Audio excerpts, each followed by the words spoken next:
Hi there, Simon again. I'm here with Dame Anne Glover. Now, Dame, congratulations. Thank you. My former boss at Amadeus Capital Partners. Anne is the CEO of Amadeus and has an illustrious career as probably the top woman VC in Europe. Oh, that's grand.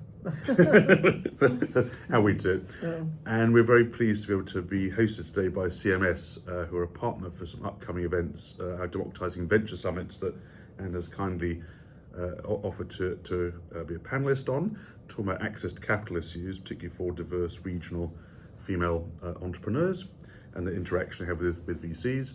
And that's going to be supported by CMS, who are law firm partners in the UK, and so we're at their office today in London. So I just let Anne perhaps give a bit of an explanation, a background of how she got into VC and how she worked with entrepreneurs and how that started, and then maybe talk a bit about Amadeus, the firm she co-founded, and then we'll go from there perhaps.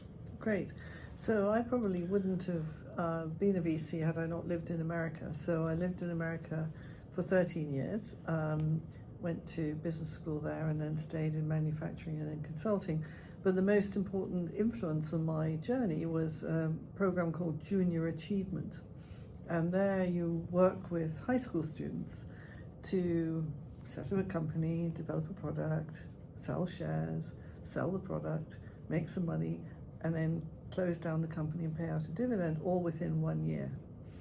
And it was we did it as a civic activity alongside my job at Cummins Engine Company. We took pistons, scrap pistons, and made them into lamps. And the most important thing about that was I made every mistake known to mankind. And I learned more about business in that 1 year than I did in my 2 years at business school. And I loved working in small business. So the question then was, how do I get into small business and get paid a salary? And that was hard. And then I discovered venture capital, and then I worked hard to get into it. Great. And you met Herman Hauser? Much later, much later, because I then came to the UK and worked for a group called APA that became Apax, and I was a technology venture capitalist, learned my trade there for about 5 years, back to virtual reality company, became an executive there, and discovered that the world had moved into buyouts and technology world was about to take off with the advent of Netscape, and there was no one here doing technology venture capital. So I decided that there wasn't a firm for me to join, so I had to start one. And I basically talked to various types of investors, and they all said, well, yes, you might be backable because you've had some great successes, but you need a partner. We don't back solos. That's changed a bit, but at the time no one would back a solo person, so I had to go and find a partner, and through various we bumped into each other at lunch, we worked together. We decided to set up Amadeus when I'd got 5 million from a Dutch fund to start, and Herman had got 5 million from Microsoft, and we put the two together, 10 million, went on the road. When was that, sort of 79? No, that's 89. No, it was 97. Okay. 97. And we caught it was just early enough that we could get some investments in and out before the bubble crashed. Right. So we had some very successful early investments in that fund. Including which was lastminute.com. Yes. With Martha Lane Fox. Yes. Who you were still in contact with very much. And there was a phenomenal success as a female entrepreneur. Yes, indeed. Backed by you. Could you tell us more about that? Well, Last Minute was unusual in the sense that it was more of a e-commerce play, and we were more doing hard tech at the time, but we really liked both her and Brent, and they were very creative, very ambitious. They're the kind of ambition that we wanted to back, and it was a good business model, and so we sort of veered away from our core strength and did it anyway, which we were very glad to do. It went through some tough times, and we stuck with them and made some good money out of it. I think some people sold out too early. Interesting. So actually one of the interesting phenomena we see is obviously working with VCs is that VCs have to be a little bit flexible sometimes about some of the metrics and the ideas they have about when they set up a fund. I was involved working with you years ago on MAS2. There was an information memorandum that talks about what you're going to do and how you're going to do it, etc. And so you have that kind of obligation. I think a lot of entrepreneurs to understand there's the obligation to the LPs, the funders of the VC, what you're going to do with their money. You have your own business plan, and so if you divert slightly from course, then obviously that takes some flexibility to do that. I think that's true, and it also, well, I mean, it's got more complicated because the industry has got a lot more segmented, and so there's many more specialties. There's B2B SaaS, funds. There's clearly we're a deep tech fund. There's fintech funds. All of these different categories of verticals and stages that people invest in at a time. In a fund, we could pretty much do all of it, and I think we found our strengths and then stuck to them. Although that was challenging for a while because consumer tech became very popular and very successful, and slightly overshadowed what we were doing, which was very core science.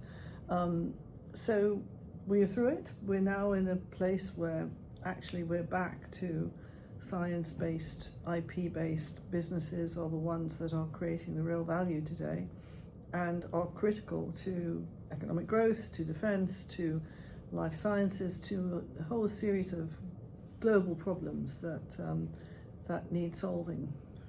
So we found that a lot of entrepreneurs who are new, green effectively to the venture space, who haven't had interactions before, particularly those who are more from regional backgrounds or diverse backgrounds, or having had the benefit of being at certain business schools or coming from certain networks, find it hard to identify how to start that journey, who to go and speak to, how to network outside those sort of circles of trust or outside those clusters. And you were very much part of both being a successful, relatively high profile, obviously, female venture capitalist, and also having been part of that conversion of Cambridge in the UK into the success it is now. And how was that? How do you manage both those challenges? Oh, I think, well, it's sort of an interesting news. I mean, the cluster effect came from a lot of people wanting to change the environment, and it was there were many institutions that we've effectively been founder members of that have created the ecosystem.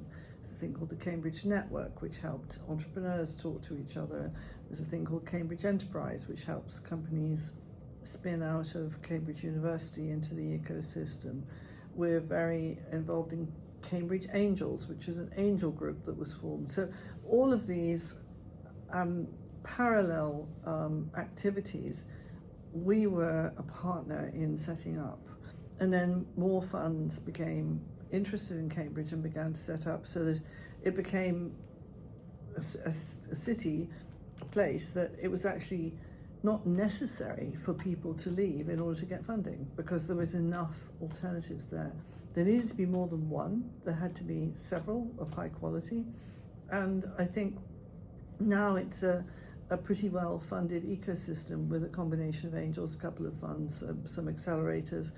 And I would say that, yes, it is true that some companies go outside it for later rounds, clearly, but for the very first round, they're probably mostly likely to do it locally. Which is a fascinating issue, because we work in lots of places like North Carolina and Malta and all kind of regional. I was in Iceland a few weeks ago at an accelerator where we work with CLAC, and the challenge often is this mismatch between entrepreneurial talent and funding. And if and that mismatch creates all kind of kinks in valuations, it causes educational or knowledge gaps, effectively, network gaps, and makes it hard for people to kind of bridge that. And so sometimes people come to places like the Bay Area because that's where the funding is, and if they're mobile enough to be able to do that. But a lot of people can't do that, or there are reasons why those businesses are based in those places. And Cambridge, what you've done there has enabled Cambridge to grow into this incredible phenomenon. We've been part of that phenomenon. Because when I was an undergraduate, probably when you were there too, it was a kind of sleepy kind of town in the Fens, and it became this technology hub. It was a market town, but it was quite remote in a sense, and it became this phenomenon relatively rapidly. There were a lot of challenges. Yes, I mean the Cambridge phenomenon. The people who wrote the book recently on the 50th anniversary would say it took 50 years, in the sense that there were a number of scientific consultancies that were set up, TTP, Sagento, all the rest of it around. and there were a few startups like Acorn that were entrepreneurial and stayed there. So there were a few companies that were, but there was no venture capital, it's true, and we were probably the first, but there were others that were very quickly on our heels. So, and the Cambridge Angels came soon after as well. So it was, once the spin-out activity began to be seen as a good career, and once the professors stopped thinking that they needed to be the CEO of whatever company they were spinning out, then things got to improve.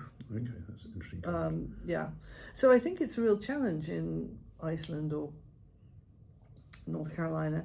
Certainly you need to set up all of these different methods for people to learn.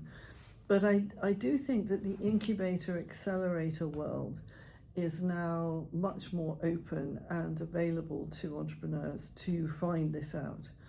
And it is true that people will move for a 6-week program or a 10-week program and then still come back. So I think there are ways that more remote entrepreneurs can get into the venture ecosystem more effectively than it used to be. I mean, one of the things we do is obviously help entrepreneurs identify where to start their funding journeys and give them education. Yes. And so that's helping people to effectively start that journey in a virtual way without having to do it pounding the streets. Even and better. It's very important that people begin to understand where to focus. So one of the things we're trying to do, we have something called course correction, that we're helping entrepreneurs identify if their funding metrics are slightly out of pattern. There may be a reason, but if there isn't a reason, they may be harming their chances or talking to the wrong people. We're called kissing frogs. And it's very important We'll have to do that. well, it's very important when you're doing fundraising, because entrepreneurs have to run their own businesses. So it's very important they kind of focus and run the business and channel the fundraising activity they have in the right places rather than shooting off in the wrong direction. It is true, but I mean, that is very true. But it's, I mean, basically kissing frogs is part of the game. I mean, Just fewer frogs, more apprentices occasionally. Right. But, you know, so do we. Our fundraising is challenging as well. So I don't particularly have a formula or other than to use your own network, find other entrepreneurs who've been successful, ask them how they've done it, and frankly be unashamed for asking friends and family for contacts. I mean, it's a bit like recruiting. You never get recruited by your friend or your family, but it's the second or third step that will ending up with a job. And I think it's the same with money. You know, it's not necessarily the first person you talk to, but it's the person they refer you to or the person that's referred on after that.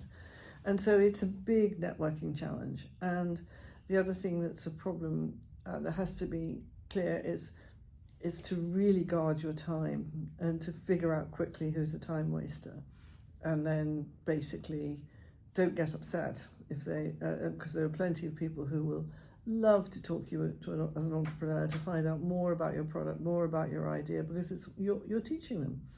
And if they have no real money behind them, it's not a good use of your time. Yeah.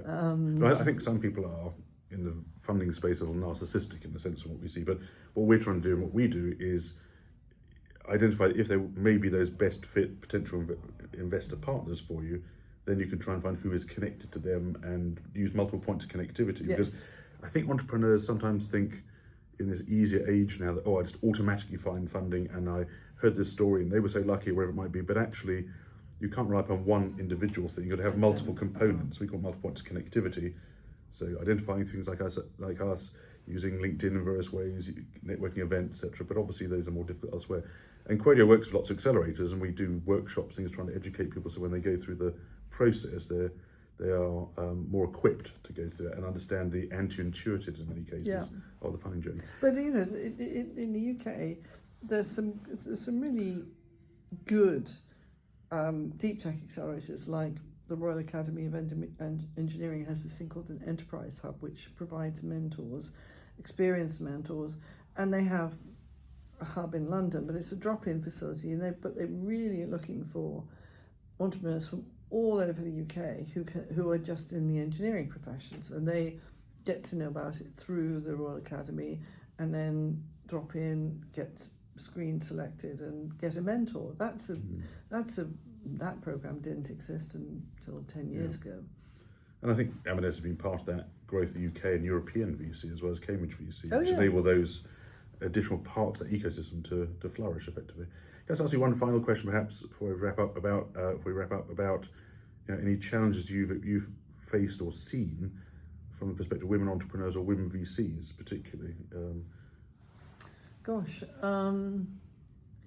Well, I would say that the women, including myself, do not have the same confidence. They want to feel that they've done it all before they go and ask for the money.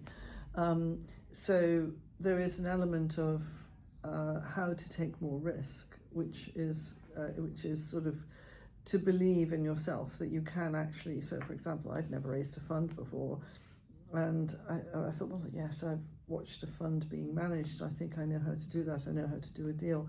But I think we set out to do a £30 million fund, and we ended up with 50. And that was as it turned out great, because it was great timing.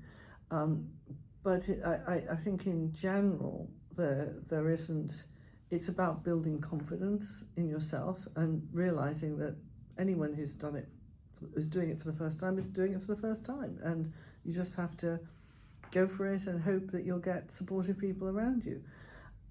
So I think there was that, and in that regard, it was quite important for me to end up partnering with an entrepreneur. So I partnered with an entrepreneur, who had not run a fund, and therefore, in that sense, was arguably not particularly qualified to help run a fund, but actually had all of the risk-taking genes that we both needed in order to get something like this off the ground. So it was a complementary partnership, not a similarity partnership. And I was quite happy, because some investors looked at us and said, well, he's the geek, she's the suit, they'll never last. And 28 years later, we're still partners. So they didn't get that judgment right.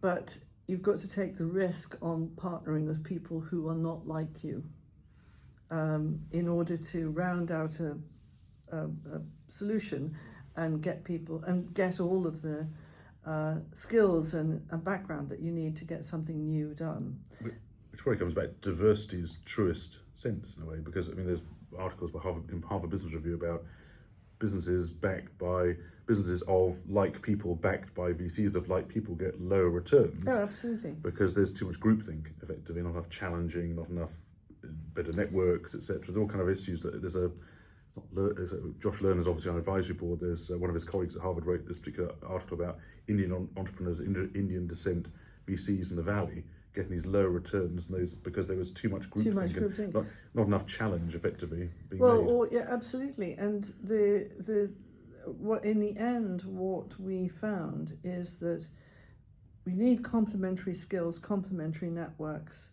complementary different thinking. Complementary meaning they're different and they're additive. But you need to have shared values. So if it's the underlying values that will determine whether a partnership survives. And that's a very difficult thing to assess in another person. So working together for, I think it was about 18 months before we actually went on the road, was a really important part of determining whether or not we were likely to be able to make it work. And we both said, well, we'll do one fund and see. And 22 funds later, I think we're still, and we need to hand it on to the next generation, and are handing it on to the next generation. So, in that sense, I hope the values persist, because I think that's the distinctive characteristics of Amadeus. And Herman came to the UK as an immigrant from Austria.